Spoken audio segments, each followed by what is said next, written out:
कभी सोचा है कि एक छोटे से बिंदु और एक शानदार कलाकृति में क्या चीज कॉमन हो सकती है? अरे, दोनों की कहानी ज्यामिति से ही तो शुरू होती है। तो चलिए आज अपनी दुनिया को बनाने वाले इन्हीं आकारों के छिपे हुए जादू को समझते हैं। तो हमारी कहानी शुरू होती है सबसे छोटी, सबसे मामूली सी चीज से, एक बिंदु से। और हम देखेंगे कि कैसे ये छोटी छोटी शुरुआतें सबसे कमाल के डिजाइन्स को जन्म देती हैं। जरा स्क्रीन पर बनी इस रंगोली को देखिए, कितनी खूबसूरत है ना? लेकिन क्या होगा अगर मैं कहूं कि इसका पूरा का पूरा राज बस कुछ सीधी तिरछी लाइनों और गोलों में ही छिपा है? देखिए, किसी भी मुश्किल से मुश्किल डिजाइन को समझने का सबसे अच्छा तरीका है उससे उसके सबसे बेसिक, सबसे छोटे हिस्सों में तोड़कर देखना। और जैसे ही हम ऐसा करते हैं ना, असली जादू सामने आने लगता है। यकीन करना शायद मुश्किल हो, पर ये सच है। ये जो पूरी कलाकृति है ना, ये बस मुट्ठी भर सीधी रेखाओं, घुमावदार लकीरों, कुछ गोलों और तिकोण से बनी है। यही तो ज्यामिति की असली ताकत है, जहाँ सादगी से ही खूबसूरती पैदा होती है। अच्छा, कला से निकलकर अब जरा अपनी रोजमर्रा की दुनिया पर नजर डालते हैं। हमारे चारों तरफ आकार ही आकार बिखरे पड़े हैं। और चलिए शुरुआत करते हैं सबसे जाने पहचाने आकार, आयत से। बचपन में चीजों के किनारे किनारे पेंसिल चलाकर उनकी आउटलाइन बनाना याद है?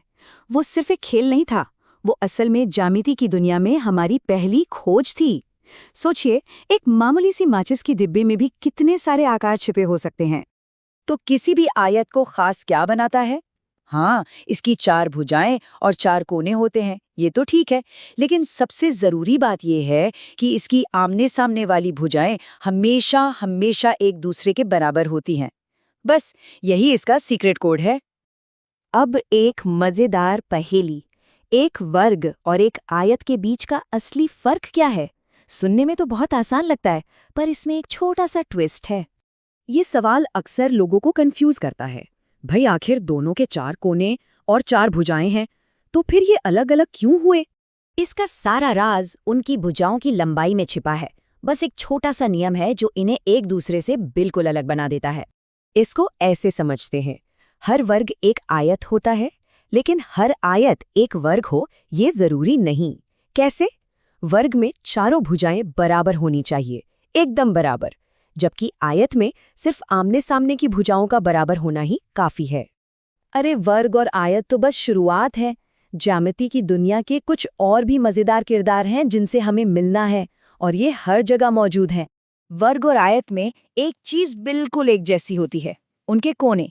ये एकदम परफेक्ट एल शेप के होते हैं, न ज्यादा खुले न ज्यादा बंद, बिल्कुल 90 डिग्री पर। और ये है त्रिभुज। इसके तो नाम में ही इसकी पहचान छिपी है। 3 भुजाएं, 3 कोने। देखने में बड़ा सरल है, पर आर्किटेक्चर से लेकर डिजाइन तक ये बहुत ही मजबूत और शक्तिशाली आकार माना जाता है। और फिर आता है वृत्त, जो सबसे अलग है। कोई सीधी लाइन नहीं, कोई कोना नहीं, बस एक खूबसूरत न खत्म होने वाला घुमाव। यही बात इसे बाकी सभी आकारों से बिल्कुल जुदा करती है। अच्छा, सिर्फ परिभाषाएं रटना काफी नहीं है। असली मजा तो तब है जब इन आकारों को काम पर लगाया जाए। चलिए देखते हैं कि इनसे क्या क्या कमाल किया जा सकता है। ये सिर्फ थ्योरी नहीं, बल्कि प्रैक्टिकल जादू है। देखिए कैसे एक सपाट सा वर्ग पहले एक त्रिभुज में बदलता है और फिर देखते ही देखते एक काम के लिफाफे में। इसे आजमा कर देखिए, ये आकारों का ही तो खेल है। और क्रिएटिविटी की तो कोई सीमा ही नहीं है। टैन ग्राम जैसी पहेलियों में बस 7 बेसिक टुकड़ों को जोड़ तोड़कर हजारों अलग अलग आकृतियां बनाई जा सकती हैं, जानवरों से लेकर इंसानों तक, कुछ भी। तो अब 1 मिनट के लिए अपनी नजरें स्क्रीन से हटाइए और जरा अपने चारों ओर दौड़ाइए, अपनी मेज, घड़ी, खिड़की। अब जब पता चल गया है कि क्या खोजना है, तो बताइए कौन कौन से आकार मिलकर आपकी दुनिया बना रहे हैं। यही ज्यामिति का छिपा हुआ सौंदर्य है, जो हर जगह है, बस हमें उसे देखने की जरूरत है।